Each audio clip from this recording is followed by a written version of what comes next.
98 நாம் கேட்டுக்கொண்டிருப்பது அழகப்பா பல்கலை சமுதாய வானொலி. இது காரைக்குடியின் முதல் வானொலி. இன்று டிசம்பர் 3 சர்வதேச மாற்றுத்திறனாளிகள் தினம். இந்த தினத்திற்கான சிறப்பு நிகழ்ச்சியாக அழகப்பா பல்கலைக்கழகத்தின் சிறப்பு கல்வியியல் துறையில் படிக்கக்கூடிய 2ஆம் ஆண்டு மாணவர்கள் தங்களுடைய கருத்துக்களை பகிர்வதற்காக நம் அழகப்பா பல்கலை சமுதாய வானொலியில் இணைகிறார்கள்.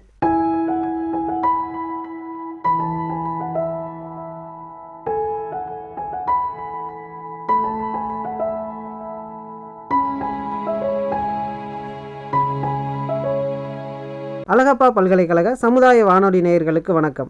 நாங்கள் சிறப்பு கல்வியியல் துறை மாணவர்கள் இன்று டிசம்பர் 3ஆம் தேதி சர்வதேச மாற்றுத்திறனாளிகள் தினத்தை முன்னிட்டு ஒரு விழிப்புணர்வு நாடகம் நிகழ்த்த உள்ளோம். உங்களோடு நாங்கள் PR Vigneshwaran, M Vigneshwar, S Sangeetha, Joel MC Beni.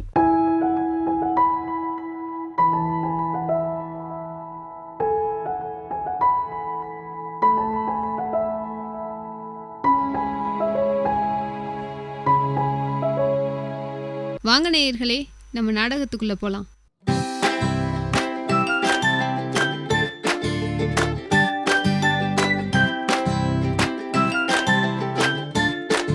அண்ணா ஒரு டீ போடுங்கண்ணே. என்னப்பா வயலுக்கு போகலையா? வயலுக்கு தானே போயிட்டுருக்கேன், அப்படியே ஒரு டீயை போட்டு போகலாமேன்னு வந்தேன். என்னம்மா செல்வி, காலையிலேயே புள்ளைய கூட்டிகிட்டு எங்கே கிளம்பிட்டா? இல்லைண்ணே, ரொம்ப நாளைக்கு அப்புறம் இன்னைக்கு தான் பள்ளிக்கூடம் திறக்கிறாங்க, அதான் பிள்ளைய வண்டியில் ஏற்றி விட்டு வரலான்னு போகிறேன். சரிம்மா புள்ளைய பார்த்து பத்திரமா ஏற்றி விட்டு வா. சரிங்கண்ணே. ஹலோ, எங்கடா இருக்க? நான் டீ கடை கிட்ட வந்துட்டேன்டா, சீக்கிரம் வாடா. என்னப்பா தம்பி, டீயா காப்பியா? இல்லைண்ணே, இந்த ஃப்ரெண்ட் வந்துடுவான், அதான் நின்றுட்டு இருக்கேன். என்னண்ணே, அந்த அம்மா கூட்டிகிட்டு போகிற பையன் ஒரு மாதிரி இருக்கானே, என்ன? அவனாப்பா பிறந்ததுலேருந்தே அப்படித்தான்ப்பா இருக்கிறான், என்னன்னே தெரியலை. அப்படி என்னதானே அவனுக்கு பிரச்சனை? அதான் சொல்கிறேன்ல, சின்ன வயசுலேருந்தே அப்படித்தான் இருக்கான். 12 வயசு ஆகி போச்சு, இன்னும் சின்ன பிள்ளைத்தனமாகவே இருக்கிறான்னா பார்த்துக்கேன். அப்புறம் அட, அன்னைக்கு கூட இப்படித்தான்ப்பா அவங்க அம்மா ரொட்டி வேணும்னு சொன்னான்னு கூட்டிகிட்டு வந்தாங்க கடைக்கு. ஆனால் அந்த பையல்கிட்ட ரொட்டி என்ன வேணும்னு கேட்டால் இந்த பையலும் திரும்ப ரொட்டி என்ன வேணும்னு கேட்குறான்ப்பா. அட என்னண்ணே, சின்ன பசங்கன்னா அப்படி தானே பேசுவாங்க. அட, நானும் அப்படி தாப்பு நினச்சேன். அன்னைக்கு கேதக்கார வீட்டுக்கு போயிருக்கிறேன், அங்கே எல்லாரும் அழுதுகிட்டு இருக்காங்க, இந்த பையன் மட்டும் சிரிச்சுக்கிட்டு இருக்கான்ப்பா, அங்கிட்டும் இங்கிட்டும் ஓடிக்கிட்டு இருக்கேன். ஒரு 12 வயசு பையன் பண்ணுற வேலையாப்பா அதெல்லாம். அப்படி இருக்கையில் இந்த பையில எந்த பள்ளிக்கூடத்தில் சேர்ப்பாங்கன்னு இந்த பிள்ளை இப்படி கூட்டிகிட்டு போகுது. என்னண்ணே இப்படி சொல்லிட்டீங்க? என்னப்பா நான் இப்போ தப்பாக சொல்லிவிட்டேன்? அவனை சின்ன பையன்லேருந்து பார்க்குறது நான் தான்ப்பா, எனக்கு தான்ப்பா தெரியும். இல்லைண்ணே, நானும் கவனிச்சுட்டு அங்கே பின்னாடி தான் வந்தேன். அப்படி பார்த்ததில்ல, நீ இப்போ என்ன தெரிஞ்சுக்கிட்ட? அண்ணே, அந்த பையனுக்கு ஒரு வகையான குறைபாடுண்ணே, ஆட்டிசம்னு சொல்லுவாங்க. ஆட்டிசமா? அப்படின்னா என்னது? ஆட்டிசம்னா நரம்பு சார்ந்த மூளை வளர்ச்சி குறைபாடு. அதனால் பாதிக்கப்பட்ட பிள்ளைங்க அவனை மாதிரி தான் இருப்பாங்க. இந்த பிள்ளைங்க யார் கூடயும் சேர்ந்துருக்க மாட்டாங்க, நம்ம என்ன பேசினாலும் நம்மளை பார்க்கவே மாட்டாங்க, சொன்னதையே திரும்ப திரும்ப சொல்லுவாங்க. உங்களுக்கு புரிகிற மாதிரி சொல்லணும்னா அவங்க சாப்பிட்ற பொருளை கூட ஒரே சூட்டில் தான் கொடுக்கணும். அட ஆமாப்பா, அதான் அன்னைக்கு கூட நான் கொடுத்த டீயை தூக்கி போட்டானோ அந்த பையன். ஆமாம் தம்பி, இவ்வளோ பிரச்சனை உள்ள பையன் பள்ளிக்கூடத்துக்கு போய் என்னத்தை சாதிக்க போகிறான்? இந்த மாதிரி பிரச்சனை உள்ளவங்க தான் நிறைய துறையில் சாதிச்சிருக்காங்க. சொல்லப்போனால் அறிவியல் துறையில், கலைத்துறையில், விளையாட்டில் அதிகமாக சாதிச்சவங்க இவங்க தான். சாதிச்சான்னு சொல்கிறியப்பா, இவங்களுக்கெல்லாம் எங்கே சொல்லிக் கொடுக்குறாங்க? யார் சொல்லிக் கொடுக்குறது? எந்த பள்ளிக்கூடம் இருக்குது? இந்த பசங்களுக்கெல்லாம் எப்போவோ பள்ளிக்கூடம் வந்தாச்சுண்ணே. இவங்களுக்கெல்லாம் தனியாக பள்ளிக்கூடமும் இருக்குது. எல்லாரும் படிக்கிற பள்ளிக்கூடத்துலேயும் இவங்க படிக்கிறதுக்கான SSA அப்படிங்கிற இன்க்ளூசிவ் எஜுகேஷன், அதாவது எல்லாத்தையும் உள்ளடக்கிய பள்ளிகள் கூட செயல்பட்டுருக்கு. அங்கேயே இவங்களுக்கு பயிற்சி கொடுக்கறது மட்டும் இல்லாமல் ஃபிசியோதெரபிஸ்ட், ஸ்பீச் தெரபிஸ்ட் எல்லாரும் அங்கே இருப்பாங்க. அப்படியாப்பா? அது மட்டும் இல்லைண்ணே, நீங்கள் தெரிஞ்சுக்க வேண்டிய விஷயம் இன்னும் நிறைய இருக்குது. என்னப்பா அதெல்லாம், கொஞ்சம் சொல்லு. அதுவாண்ணே, நம்ம இந்திய அரசாங்கம் மாற்றுத்திறனாளிகளுக்குன்னு தனியாக ஒரு சட்டம் கொண்டு வந்திருக்காங்க. அது 1995ஆம் ஆண்டில் இருந்து 7 விதமான மாற்றுத்திறனாளிகளை அங்கீகரிச்சிருக்காங்க. இந்த சட்டம் இப்போ சமீபத்தில் தான் திருத்தி அமைக்கப்பட்டுச்சு. அதை நம்ம RPWD சட்டம்னு சொல்கிறோம். இந்த சட்டத்தில் 21 வகையான குறைபாடுகளை நம்ம அரசாங்கம் அங்கீகரிச்சிருக்காங்க. அதெல்லாம் என்னென்னப்பா?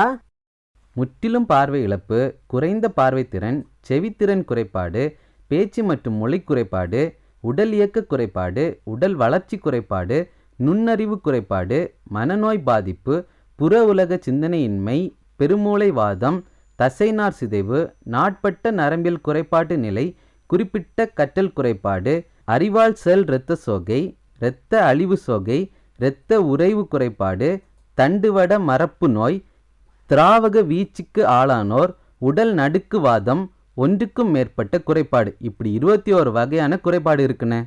இவ்வளவு இருக்காப்பா? அப்போ இவங்களையெல்லாம் படிக்க வைக்கிறதுக்கே நிறைய செலவாகும் போலயே. ரொம்ப எல்லாம் செலவாகாதுண்ணே. அரசாங்கமே நிறைய சலுகைகளை கொடுத்துட்டு இருக்காங்க. இவங்களுக்காகவே நம்ம குடும்ப அட்டை மாதிரி அடையாள அட்டைன்னு கொடுக்குறாங்க. அதை பயன்படுத்தி அவங்களோட குறைபாடுகளுக்கு ஏற்ற மாதிரி உதவி உபகரணங்களை இலவசமாக கொடுக்குறாங்க. அட அதெல்லாம் டவுனில் கொடுப்பாப்பா, நம்ம ஊரில் எது இருக்குதுண்ணே. நம்ம ஊர் பக்கத்திலேயே காரைக்குடியில் இருக்கிற அழகப்பா பல்கலைக்கழகத்தில் கூட இவங்களுக்காக அழகப்பா பல்கலைக்கழக மாற்றுத்திறனாளிகளுக்கான ஆதார பள்ளின்னு இருக்குது. அங்கே அவங்கள நல்லா பார்த்துக்குவாங்க. இவங்கள வீட்டிலே வச்சே பார்த்துக்க முடியல, பள்ளிக்கூடத்தில் யார்ப்பா வச்சு பார்த்துக்கிறது? அதுக்கு தானே அவங்கள பார்த்துக்கிறதுக்குன்னே கேர்டேக்கர்ஸ்னும் சொல்லி கொடுக்கறதுக்கு எங்களை மாதிரி ஸ்பெஷல் டீச்சர்ஸ்னும் இருக்கும். அப்போ நீ இன்ஜினியர் இல்லையாப்பா? இல்லைண்ணே, நான் அழகப்பா பல்கலைக்கழகத்தில் சிறப்பு கல்வியல் துறையில் படிச்சுட்டு இருக்கிறேன். என்ன போலவே இந்த குழந்தைகளுக்கு சொல்லி கொடுக்குறதுன்னு நிறைய சிறப்பு ஆசிரியர்கள் உருவாக்கிட்டு இருக்காங்க. ரொம்ப நல்லது தம்பி, எங்களுக்கு தெரியாத நிறைய விஷயங்களை சொன்னீங்க. நாங்கள் கூட இந்த மாதிரி பிள்ளைங்களை வீட்டுக்குள்ளேயே வச்சுக்கணும் தான் நினச்சிக்கிட்டு இருந்தோம். ஆனால் இவங்களுக்கும் மறுவாழ்வு கொடுக்க முடியும்னு எங்களுக்கு புரிய வச்சுட்டீங்க. ரொம்ப நன்றி தம்பி.